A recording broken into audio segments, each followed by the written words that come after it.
Javier Muñoz. Historia.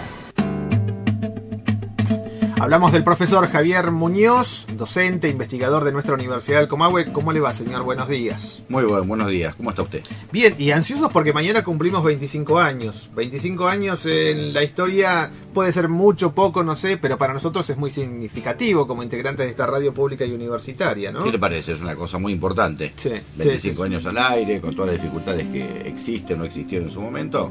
Es un tema significativo. Sí.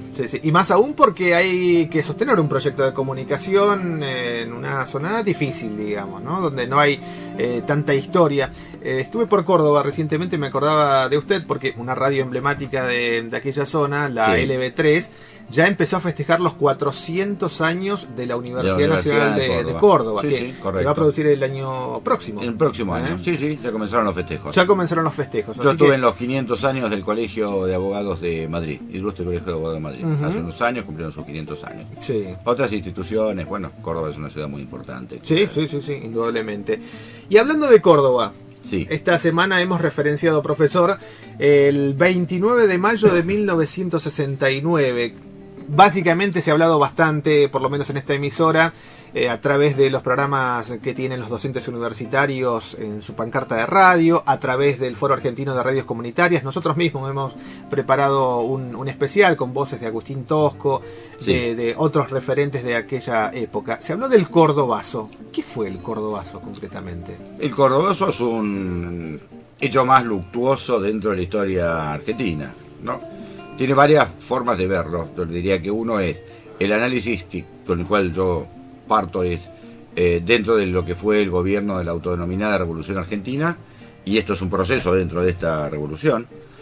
Y el otro punto de vista sería tocar el hecho puntual del cordobazo aislado de todo, como si fuese un fenómeno extraño, combativo, etcétera. Ujú. Que normalmente es donde lo ve la izquierda. Yo creo correcto o deberíamos analizarlo correctamente desde lo que fue el golpe de Estado el 28 de junio del 66, hasta la renuncia de Onganía a la presidencia de la República, Sí. producto de estos sucesos y otros sucesos más. La década del 60 es una década asignada también por la violencia. Tenemos que recordar que aparecen ya los primeros grupos subversivos, o aquellos grupos de ataque. Esto va desde el grupo Tacuara, que es un grupo de derecha, hasta las primeras manifestaciones de la FARC o FAL, u otros grupos que se denominaban de esa manera, y lo cual es algo bastante raro. En general, la historia argentina, los procesos estos son bastante raros de explicar y complicados. Aquellos que buscan la paz mediante la utilización de las armas y la muerte. Entonces, esto es complicado. Sí. Si quiere matar a todos para poder establecer la paz, bueno, es medio raro. Pero bueno, los procesos de historia argentina son así, son bastante complicados en general. El gobierno de Onganía se caracteriza, o esta autodenominada Revolución Argentina, frente a otras que hubo en este periodo de alternancia cívica-militar, en el tema de la instalación de tiempos distintos. Un tiempo económico, un tiempo social y un tiempo político. Y esto no tiene fecha, obviamente. Mucho de la historiografía actual relaciona el golpe de 66 con el golpe de 76, básicamente por el tema de los tiempos, ¿no? Uno tiene objetivos, el 76, y este tiene tiempos. Si el primer tiempo es el tiempo económico, con un ministro bastante particular y especial, que es Alberto Rodríguez Bacena, va a buscar rápidamente reacomodamiento de precios. La Argentina es un país que sufre una inflación endémica, hoy también pasa. Sí. Producto que si el modelo es el mismo y la forma de recaudar es la misma, no podemos tener cosas distintas. Y realmente, en el caso de Onganía, es una persona que proviene de un bando del ejército que se llaman los Azules, y los Azules en estos primeros años de la década del 60 habían apostado a la legalidad, al orden institucional, y además a estar apartados de lo que era la interna política del ejército, y buscar la profesionalidad del ejército y mantenerlo como institución aparte. Este golpe de Estado del 66 es un golpe de Estado que se da con la anuencia y el beneplácito de dos grandes grupos, independientemente del ejército, que van a ser la prensa y van a ser los sindicatos peronistas. que ven bien esta transformación, este cambio. Perón dice desde Madrid, hay que desencillar hasta que aclare. O sea, ahí hay una especie de consenso, decir, bueno, a ver qué se intenta con esto, o qué podemos hacer, etcétera, etcétera. Ahora, los tiempos se van agotando. Lamentablemente lo que pasa es que los tiempos los agota la sociedad antes de que el tiempo de quien esté gobernando se dé cuenta de esto. Y esto ha pasado en forma reiterada, reiteradas veces. Y acá pasó lo mismo. No nos olvidemos que acá arrancamos con la intervención de las universidades, ni bien comienza el gobierno, o sea, esas famosas 48 horas que se le dan a las universidades para que decidan si van a adherir a los principios de la Revolución Argentina o no. Obviamente contesta que no, de ahí más se las interviene, y esto generó lo que se llamó un hecho que se llamó la Noche de los Bastones Largos, en la cual se desalojaron las universidades, se sacó a los profesores, los alumnos, quien estuvo, y más o menos unos 600, 700 profesores renunciaron y se fueron a otro lado. Algunos al exterior, bien. Por el otro lado, nosotros también tenemos las manifestaciones que comienzan a fines de 69, o mediados de 69,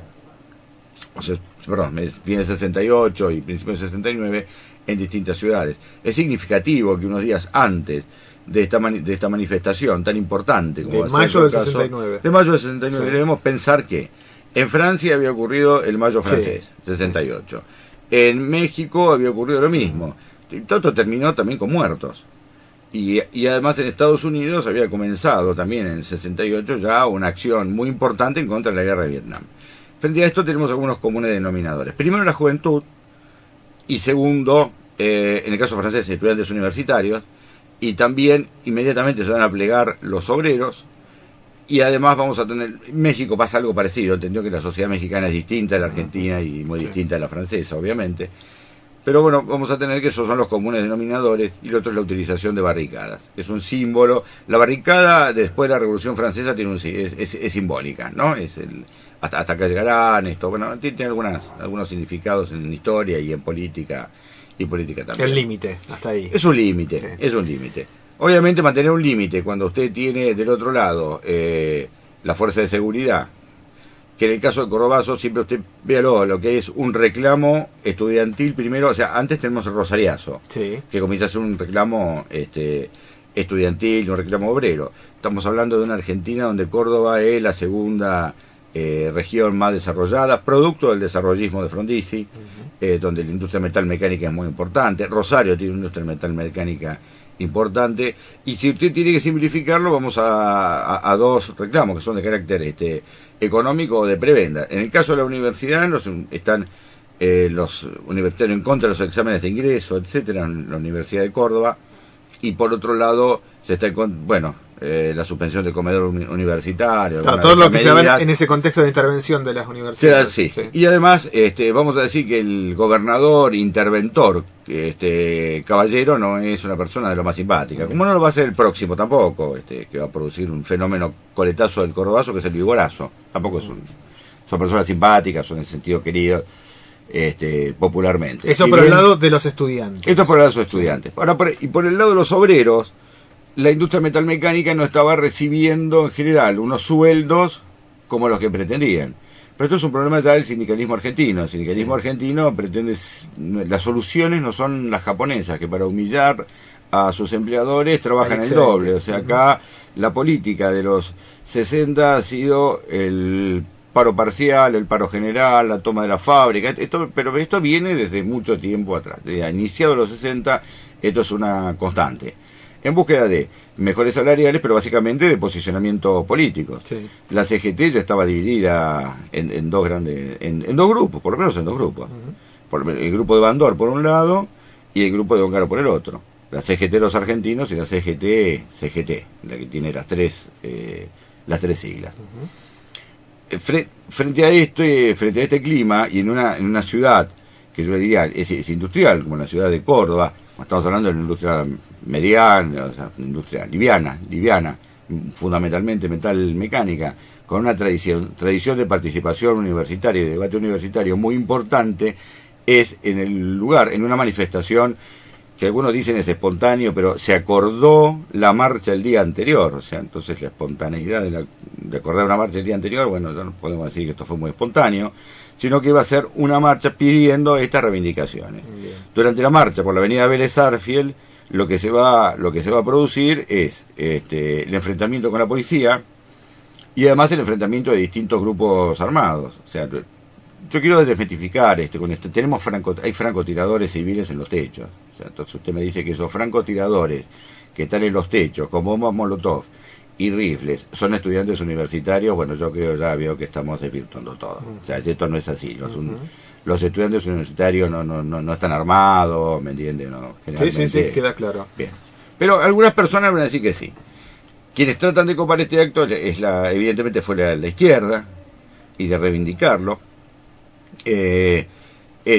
En el caso del sindicato Luz y Fuerza, que es el sindicato más fuerte y la figura también, la de Tosco tal vez la más emblemática, y es a quien todos deben recurrir. El discurso político de Tosco es un discurso muy interesante, profundo, llega a la gente, y durante ese proceso, de esa manifestación, que es reprimida por las fuerzas policiales, algunas personas se volcaron, vecinos del lugar, se volcaron para dar ayuda, refugio, sobre todo a los estudiantes, algunos producto de los gases lacrimógenos, más que nada yo le diría esto.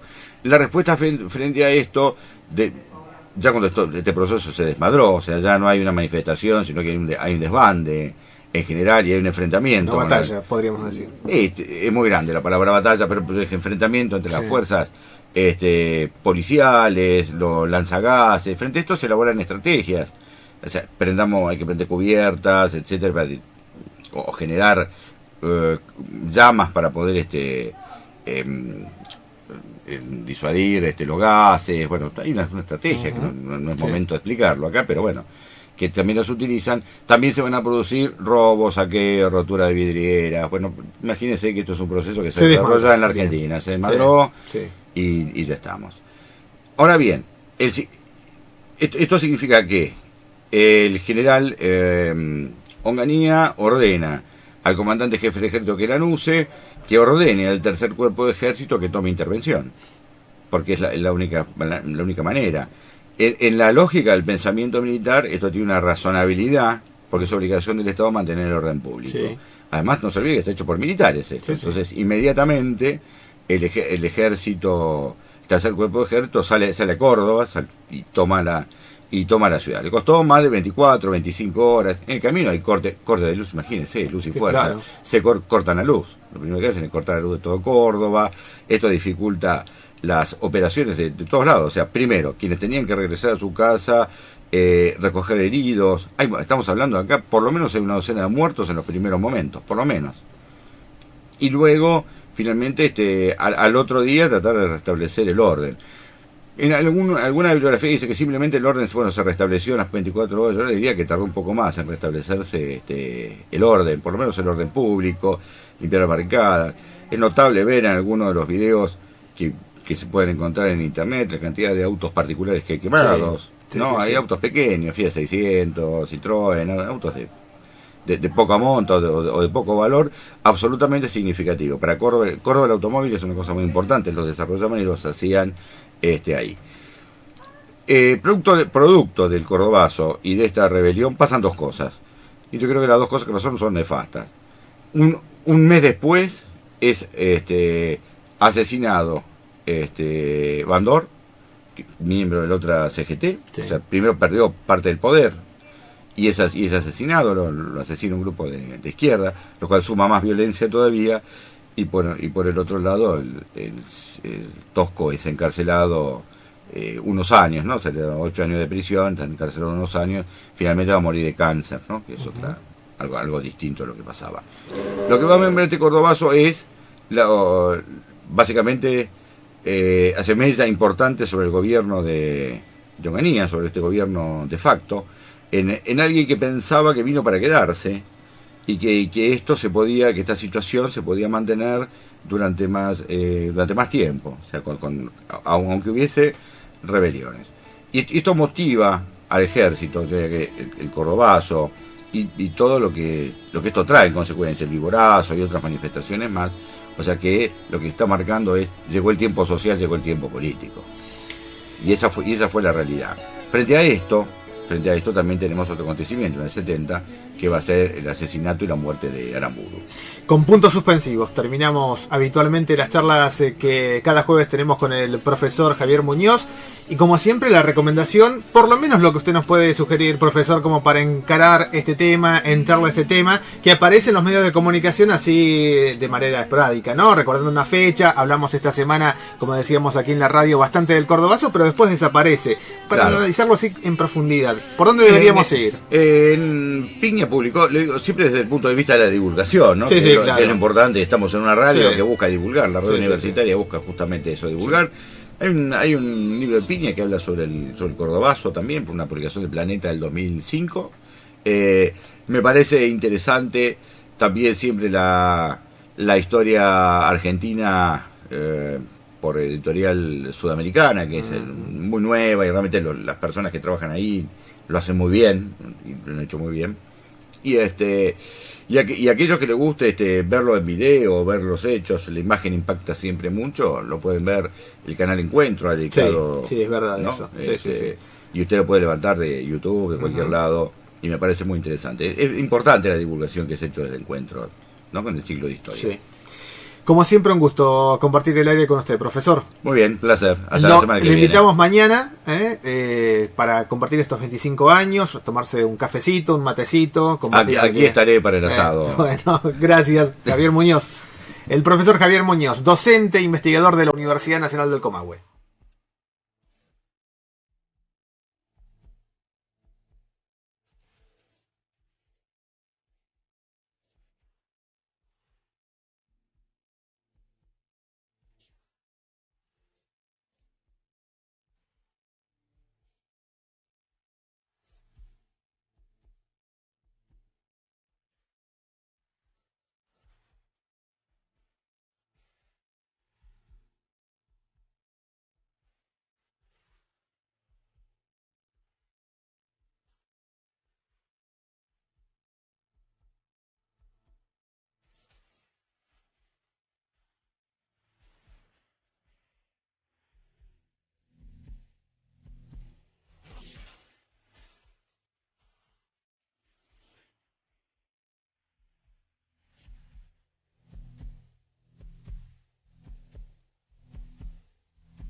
Serún Girán en la mañana de la radio. Serún Girán, canción de Alicia en el país.